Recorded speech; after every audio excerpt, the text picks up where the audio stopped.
Thank you for watching Scary Bear Attacks. If you like this episode, please remember to hit the like button and leave a comment or two, then subscribe and click on the bell to receive notifications of whenever we release new videos. Also, please remember to share them to your social media. Welcome back to Scary Bear Attacks. Today's episode takes us back to Whiskey Creek in Banff National Park in Alberta, Canada. This is part 2 of our 3-part series on the monster of Whiskey Creek, so if you haven't viewed the first episode, it is linked below for your review. In our prior video, we discussed the forests of pine, spruce, and aspen trees, towering over willow and birch bushes, lining the lakes and ponds. We mentioned a swamp along Whiskey Creek, which was open and covered in tall grass and dead tree branches. And most importantly, we discussed how a few months prior, an unusual event occurred that changed how plants behaved and developed. And it stands to reason that if you change anything about plants, especially berry bushes, that change may affect animals that rely on those plants for food, like bears. On September 1st, 1980, Swiss tourists Remy Tobler and Andreas Leuthold were heading to the swampy area near Whiskey Creek for some hiking. They knew that a fatal bear attack had occurred there only a week prior, but the authorities had killed a large black bear that they believed was responsible. The huge black bear the authorities had killed was tagged as Bear B054, and it had had a terrible and contentious history of its own around Whiskey Creek. It earned that ear tag and that lip tattoo by raiding trash cans around town and area homes. When people confronted it, the big bear gave ground and fled at first. Over the years, it became bolder, more aggressive, and some say downright mean.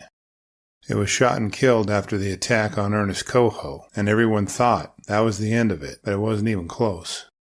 As Leuthold and Tobler pushed their way through the same grass and willows that Cohoe and Musket had navigated only a week prior, they took in the fresh air and the freedom being in the woods brings.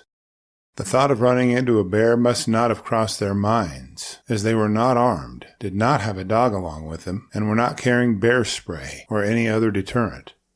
As the hikers approached the willow brush on the edge of the bog, Tobler glanced up and saw an enormous black bear bounding toward them. Now, most bears don't like it when people approach them while they're unaware or in their daybeds. Like rattlesnakes, they tend to send out a warning, like chuffing, growling, or grunting to let you know they're there and you need to leave. That is because they don't want to eat you and don't want to fight you, but the Whiskey Creek monster wasn't like those other bears. It closed in on its prey without a grunt, growl, or a grumble. The only noise the bear's victims heard before it attacked was the brush popping and cracking as it tore its path toward them, and by then it was far too late to escape. Now caught in a tempest of confusion, the two men ran in different directions. For some reason, Leuthold was targeted first by the bear.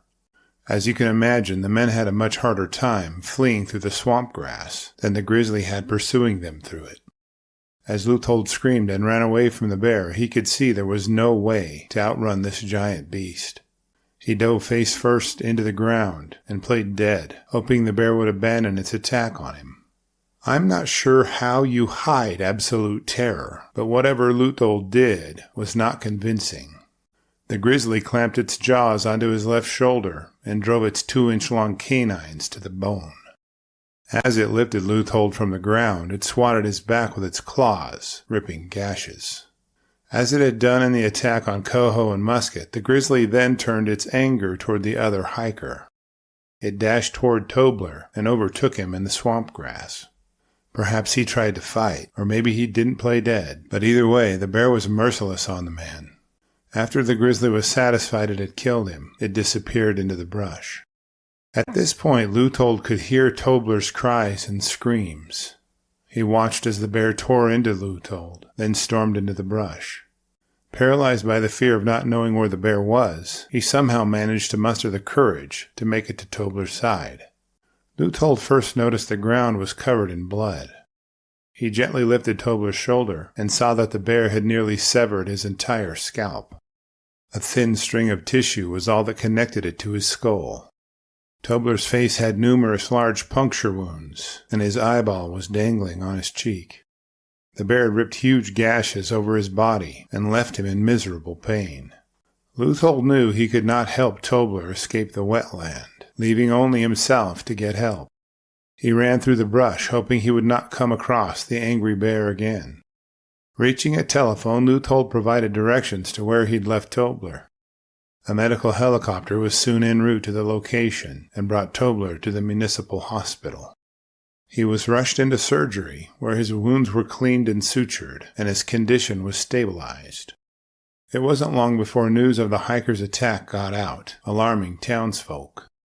They'd been told that the huge aggressive black bear, killed a few days prior, had done the attacks, and were left with the impression that the woods around town were safe once again.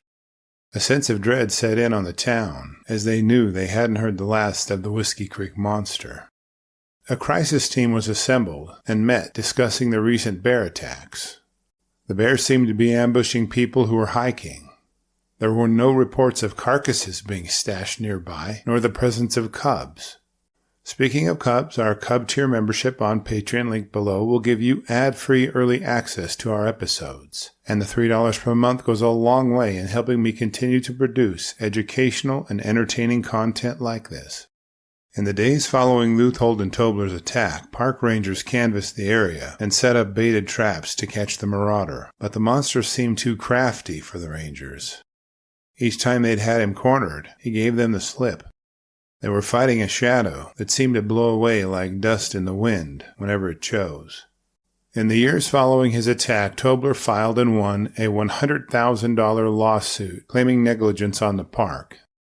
They'd recognized the danger that bears present, especially around human development, but hadn't acted quickly enough to prevent the attacks. After reviewing the facts surrounding this episode, I'm left with a few questions for you. Was there simply too many bears in Banff for the land to support? Do you think this black grizzly was a hybrid bear with black bear and grizzly bear parents? Did the monster of Whiskey Creek ambush people as prey, or were these attacks a defensive reaction to a possible threat? I will gladly read and reply to your thoughts, so post them in the comments section below, and let's talk about it. Thank you for watching Scary Bear Attacks. If you've enjoyed this episode, please consider clicking on the like button and clicking on the bell icon. We'll help you know when we post our new episodes. Posting our video links to your social media profiles furthers awareness, and it's fun. We've slashed our prices in our merch store, linked below, so check out the bargains there while you shop. As a member of our human community, remember to adventure bravely and be careful out there, especially in bear country.